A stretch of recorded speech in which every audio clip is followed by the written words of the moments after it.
We turn now to Uvalde, Texas, scene of the school massacre more than 5 weeks ago. Parents say they're furious at the lack of news about the investigation, and they're making their voices heard. Here's ABC's Derek Dennis.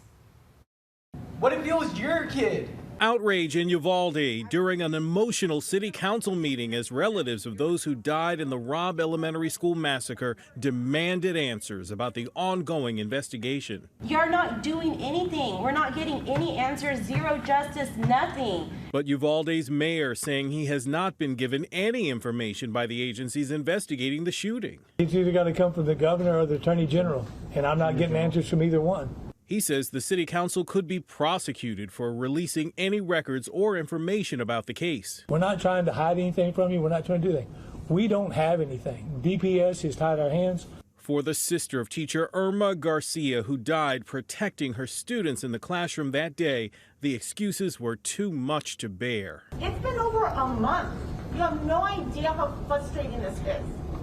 No idea. And we're sitting here just listening to empty words. Kids were obliterated. My sister was obliterated. It was a closed casket. I couldn't hug her. I couldn't touch her. I couldn't say my last goodbye.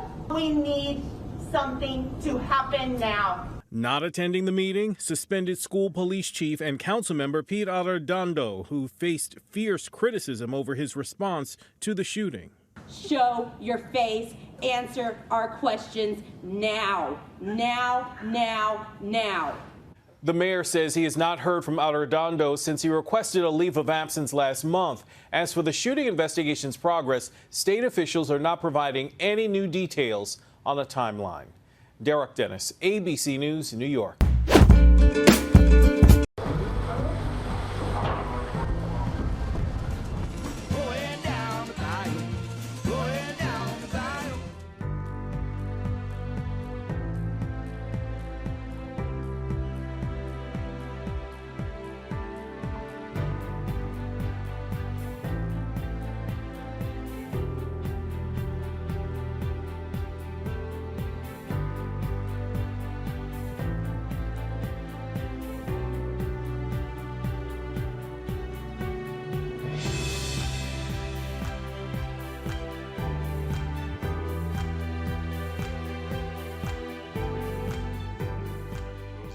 Zippity-doo-dah, zippity-yay.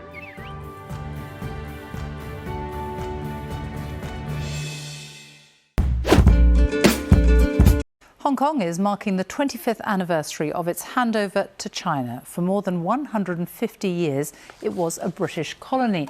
In July 1997, Hong Kong was given to China under a one country, two systems arrangement, allowing it to keep its freedoms for 50 years.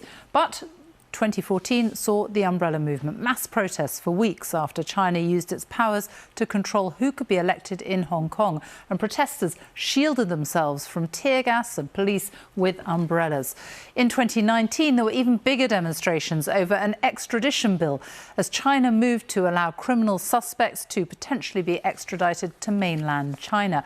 And then, a year later, in June 2020, a sweeping new national security law effectively banning dissent in Hong Kong as China tightened its grip. Our World Affairs editor John Simpson reports. Hong Kong still seems to make the Chinese leadership nervous.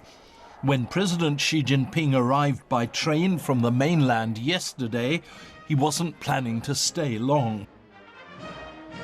He soon retreated back into China proper to spend the night, then came back again this morning.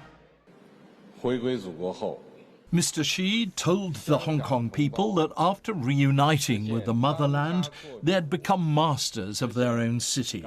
Hong Kong's true democracy started from there, he said.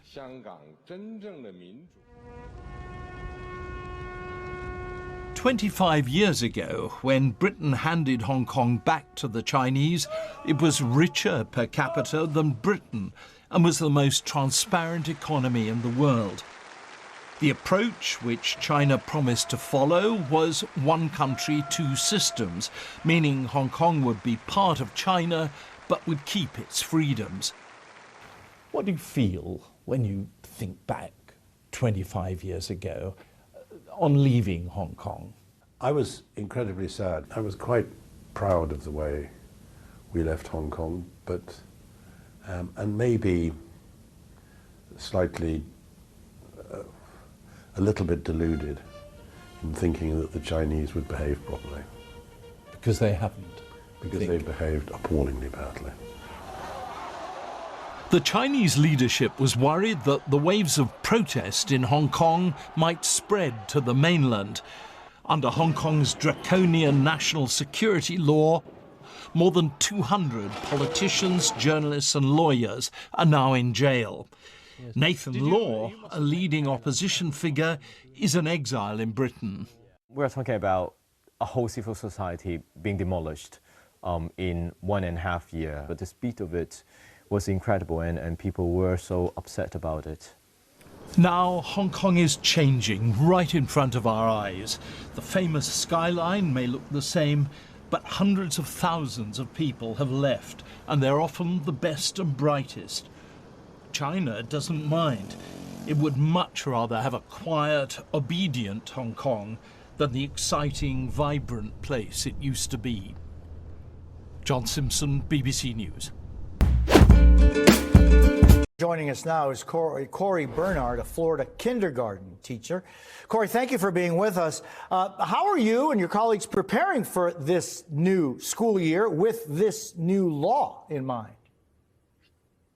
Well, thank you, Jose, for having me, and thank you for keeping this issue, in the forefront of the news, because it's so important. To answer your question about how we're preparing, I'm continuing to do the same thing that I always do every single year. Nothing has changed for me so far. I still have, my pictures of my partner and I outside of my classroom, and our school motto is family, memories, passion. And that's what I'm going to adhere to. And we all know that, we build relationships with our students to enhance our instruction.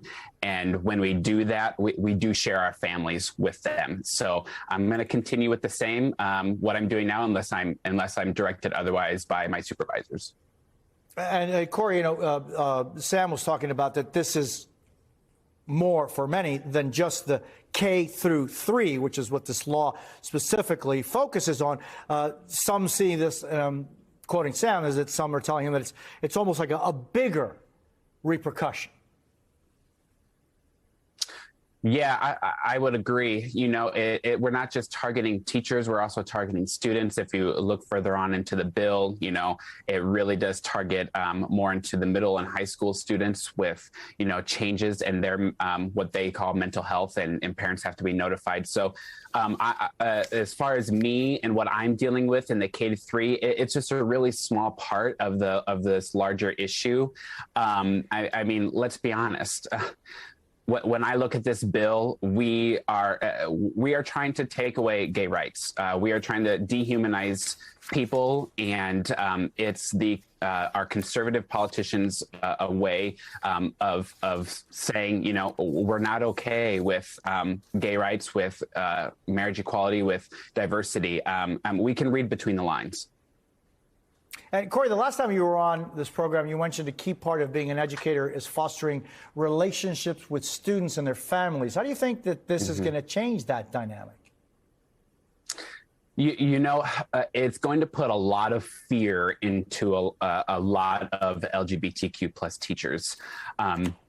Just knowing that, their discussion could be translated into what parents might say is instruction, is just going to open the doors for potential lawsuits against teachers. And so they're scared. I'm scared for myself, but I also know that I have to stay true to who I am. And I just hope that other LGBTQ plus teachers can do the same, and that they have supportive staff, supportive colleagues, supportive supervisors and administration and school colleagues that'll be behind them. Just because my family looks different than my colleagues next door doesn't mean that I shouldn't be able to speak about my family as well. Corey Bernard, I thank you for being with us this morning.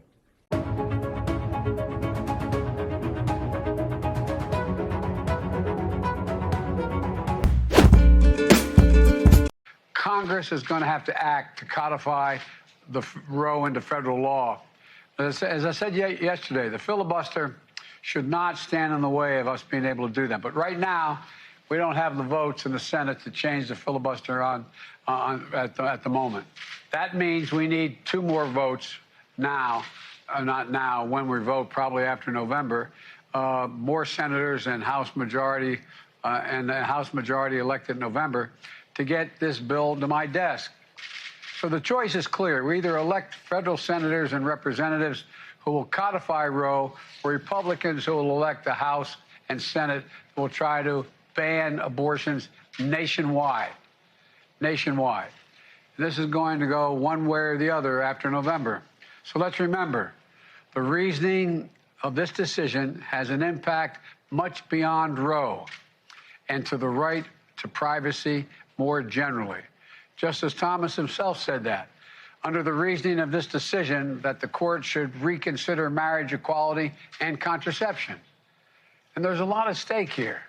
In the meantime, I want to hear what the governors are doing, talk about my plans, and discuss what we can do until Congress acts. This is not over. It's not over.